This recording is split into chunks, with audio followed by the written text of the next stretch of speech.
কিরা ভাই, কালকে ফুটবল খেলা হলো? হ্যাঁ হয়েছে। আরে কালকে যা খেলা হয়েছে তোকে তো বলা হয়নি। শোন শোন, কালকে আমি ডিফেন্সে খেলছিলাম, মানে গোলকিপার চলে গেছে, আমি ওকে যেতে না করছিলাম, বারবার চলে গেছে, ঠিক আছে। এবার স্ট্রাইকার কি কাটিয়ে পুরো শট মেরে দিয়েছিল। মানে আমি পুরো দৌড়ে গিয়ে গোল লাইন একবার সেভ দিয়েছি, গোল লাইন সেভ দেওয়ার বলটা এমন জোর মারলাম না ক্লিয়ার করতে গিয়ে, সে বল উঠছে তো উঠছেই, মানে নামছেই না, বল নামছেই না 5 মিনিট হয়ে গেল, বল নামছে না। তারপর তো কোনো রকমে দড়ি বেঁধে বলটাকে নামানো হলো। আচ্ছা ঠিক আছে। না, শুধু এটা না, তারপরে আমাকে বললো তুই ডিফেন্সার খেলিস না, মাঝমাঠ খেল, ঠিক আছে, কেন কি একটা প্লেয়ার বাড়ি চলে গেছিল, পড়া ছিল বলে। তো মাঝমাঠ খেলছি।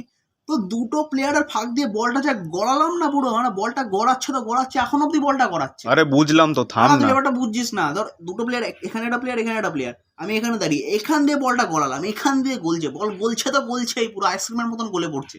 তারপর দেখ খেলার লাস্ট মিনিট বাকি, 3-3 হয়েছে, মানে 3-2 আমরা হারছিলাম, 3-3 ড্র হচ্ছে, খেলার লাস্ট মিনিট বাকি, গোল দিতেই হবে, জিততেই হবে আমাদেরকে, ঠিক আছে। জিতলে কি একটা হবে জানি না, কিন্তু জিততে হবে আমাদেরকে খেলার মধ্যে, ঠিক আছে। তো কি হলো, লাস্টে একটা গোল দিলাম, আর গোল দেওয়ার পর যে সেলিব্রেশন দিলাম না, গোলে সবাই ফিদা হয়নি, কিন্তু সেলিব্রেশন দেখে সবাই ফিদা হয়ে গেছে, মানে বলছে আরেকবার কেন করলি সেলিব্রেশনটা, মানে সেলিব্রেশনটা দেখে আশেপাশের লোকও পাগল হয়ে গেছে, বলছে ফুটবল কেন খেলছে, তো সার্কাসে নিয়ে যাওয়া উচিত। মানে বুঝতে পারছিস কি লেভেলে সেলিব্রেশনটা করেছি, মানে পুরো সবাই ফিদা। কেন যে জিজ্ঞেস করলাম।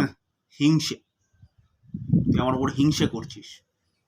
দেখ, একটা ভালো প্লেয়ার একটা মধ্যবিত্ত প্লেয়ারকে বলছে কিরকম ভালো খেলতে হবে, তুই যদি তোর মনে এরকম হিংসা পড়ে থাকে, তুই কোনোদিন বড় প্লেয়ার হতে পারবি?